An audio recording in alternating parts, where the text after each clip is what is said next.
It was supposed to be just another errand run. I borrowed David's car, tossed my purse in the passenger seat, and pressed the ignition. The GPS lit up instantly, glowing blue against the dim evening light. Then a robotic voice announced, "Suggested route, home, 25 minutes away." I frowned, leaning in. The address on the screen wasn't ours. My stomach clenched so tightly it was like my body understood something my mind didn't want to face yet. For a second, I thought maybe it was just a glitch. Technology messes up all the time, right? But this wasn't random. It wasn't some vague point on a map. It was a clear, precise address, mapped out confidently like it had been saved as home. I stared at those numbers and letters, feeling heat rise to my cheeks. Why would David's car recognize a different house as his? Why would it call that place home instead of ours? I felt my hands tremble as I reached for my phone. Something in me knew I couldn't just ignore it. I copied the address, every digit, every detail, as if it were evidence.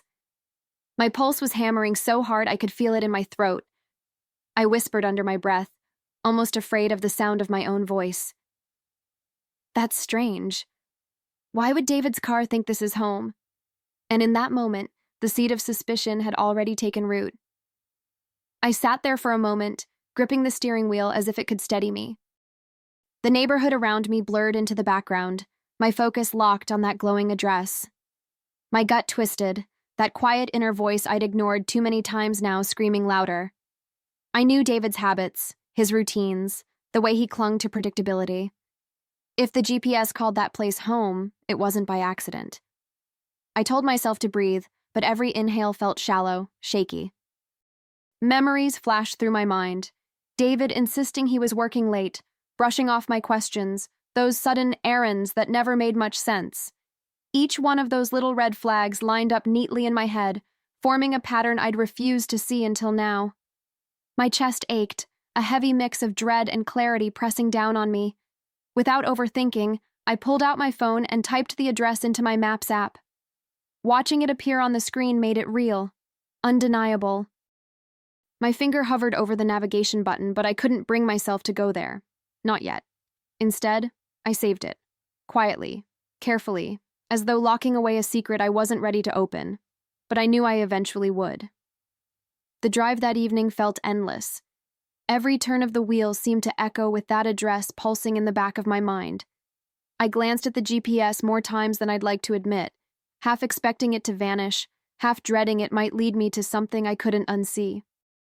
But it just sat there, unwavering, like it was daring me to follow the trail. When I finally pulled back into our own driveway, I stared at our front door as if it were a stranger's. The house looked the same, lights softly glowing through the curtains, the faint shadow of David moving in the living room, yet it suddenly felt foreign. If another place carried his definition of home, then what was this? A facade? A pit stop between two lives? I killed the engine and sat in the silence, my pulse racing. One thing was clear. I couldn't just brush this off. I had proof now, a breadcrumb that begged for answers. And if David thought I wouldn't notice, or that I'd ignore it like before, he was about to realize just how wrong he was. Dinner that night felt like walking into a performance I hadn't rehearsed for. I set the table, lit a candle, and tried to keep my hands from shaking as I placed the plates down. David came in, loosened his tie, and kissed me on the cheek as if nothing in the world was wrong. For a moment I studied him, the ease in his movements, the practiced smile. How many times had I mistaken that smile for truth? I kept my voice calm, casual, as though I were making small talk. "Funny thing today," I said, sliding food onto my plate. "I used your car, and the GPS suggested home. But it wasn't our house." My tone was light, almost playful, but inside I could feel every nerve straining like a wire pulled too tight. David's fork clinked against his plate. He shifted in his chair, too quickly, too obviously. "Oh, probably a glitch," he muttered, eyes darting away. "You know how technology is." His words were dismissive, but his body betrayed him, the stiffness in his shoulders, the way his jaw tightened. I leaned back slightly, watching him scramble behind excuses, and the certainty inside me deepened. I leaned forward, resting my elbows gently on the table, never breaking eye contact. Really? I asked, tilting my head as if I were giving him the benefit of the doubt.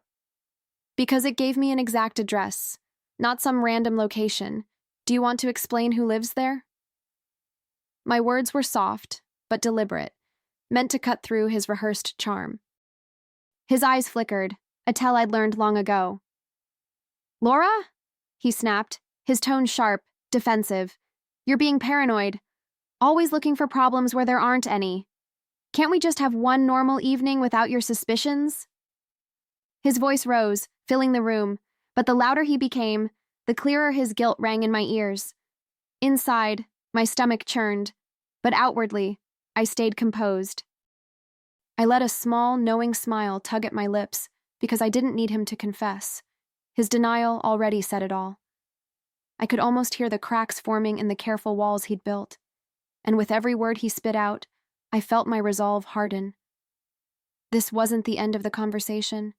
It was only the beginning. I pushed my fork around the plate, pretending to eat, though my appetite had vanished the moment he snapped at me. Paranoid, he'd called me. It wasn't the first time. And that word, dripping with dismissal, had become his shield. But this time, instead of making me doubt myself, it fueled me. I knew what I'd seen on that screen, and no amount of gaslighting would erase it. David went back to his meal, chewing too fast, avoiding my gaze as though the food might save him from the silence between us. I studied him carefully, memorizing the nervous flick of his hand, the beads of sweat near his temple. My mind was already racing ahead, planning, piecing together what to do next. He thought he'd shut me down, but he'd only given me more reason to keep digging.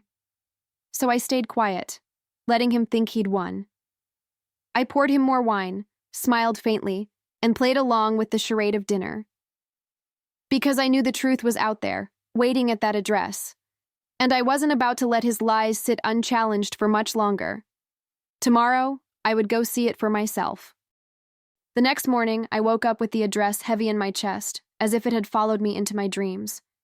I told David I had errands to run, kissed him on the cheek, and watched him leave for work with that same easy smile. Once his car disappeared down the street, I grabbed my keys. My heart pounded so hard it felt like it was trying to warn me, but I had already decided. Driving across town, I gripped the steering wheel tighter than usual.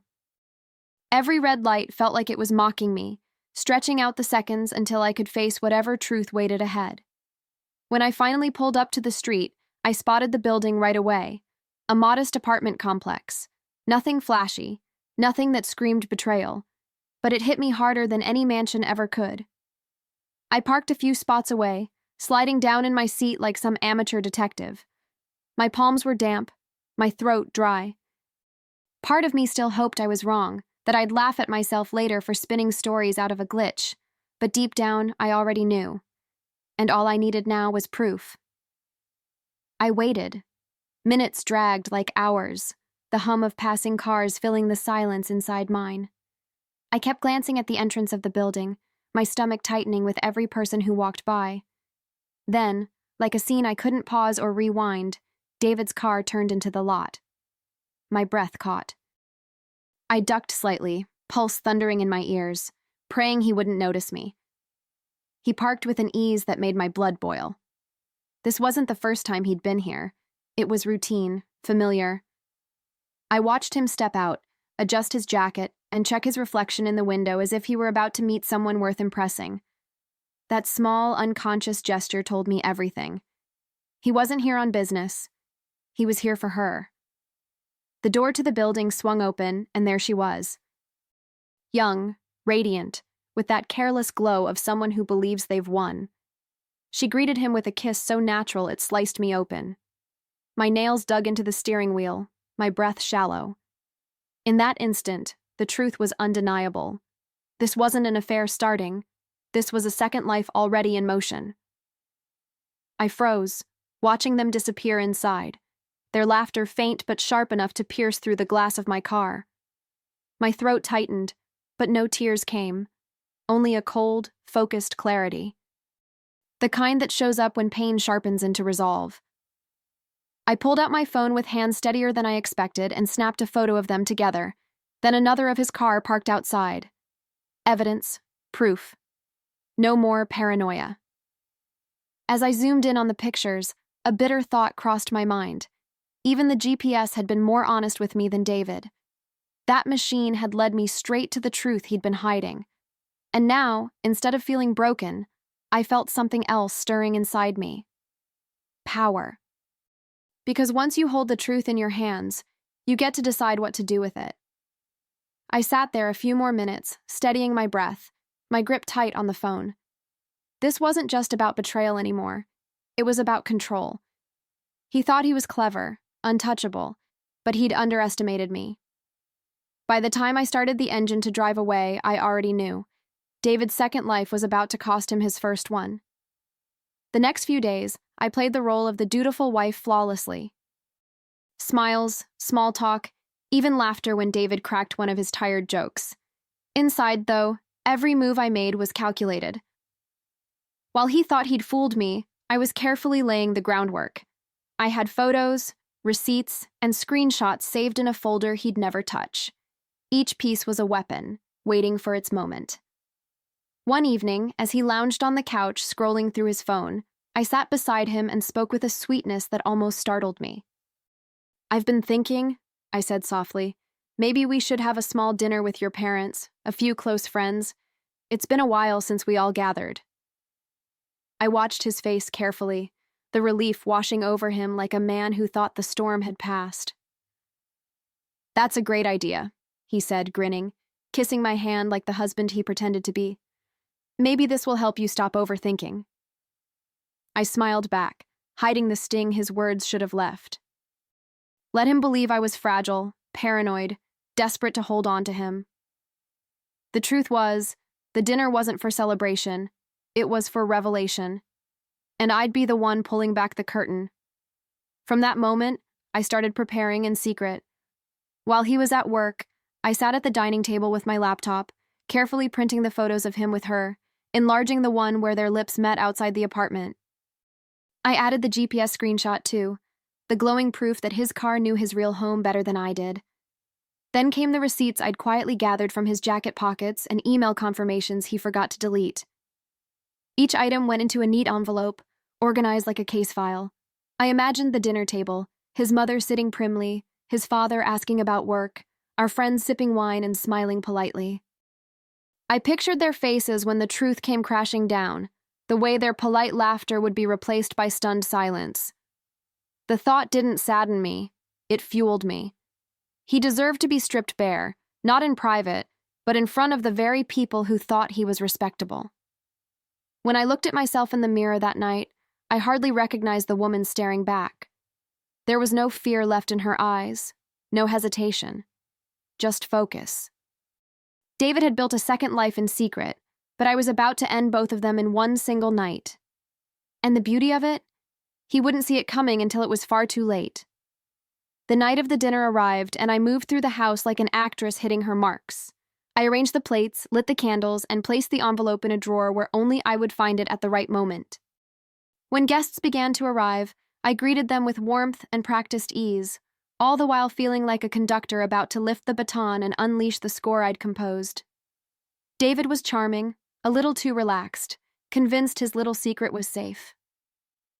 I watched him from across the room, the way he laughed, the way he reached for his mother's hand, and for a second I almost felt sorry for him.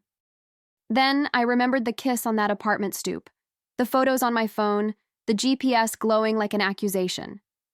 I kept my movements small, deliberate, a refill of wine here, a compliment there, a quiet toast that felt ordinary to everyone but loaded for me.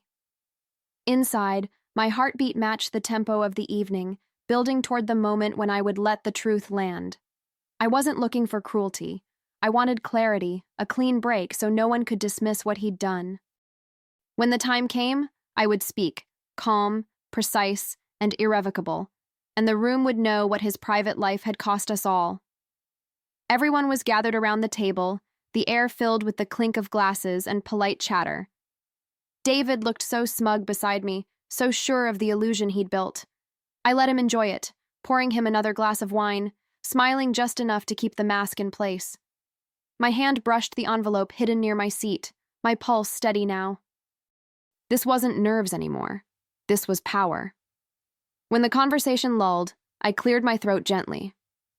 Tonight, I began, my voice even, I wanted to celebrate honesty, because a marriage at its core should be built on trust. Forks paused midair. All eyes turned to me. I could feel David stiffen beside me, a flicker of panic flashing in his eyes, though he tried to hide it behind a forced smile. I reached into the drawer and pulled out the envelope, placing it calmly on the table. My fingers didn't tremble as I spread the photos, the receipts, the GPS screenshot for everyone to see. Unfortunately, I continued, locking eyes with David, David has been building a second life, and even his car knows where his real home is. The room fell into stunned silence, broken only by the soft gasp of his mother. David's face drained of color as the photos stared back at him from the table. He reached out quickly, as if sweeping them away could erase what everyone had just seen. "Laura," he stammered, his voice breaking, "please, let's not do this here." His desperation clung to every word, but it was too late.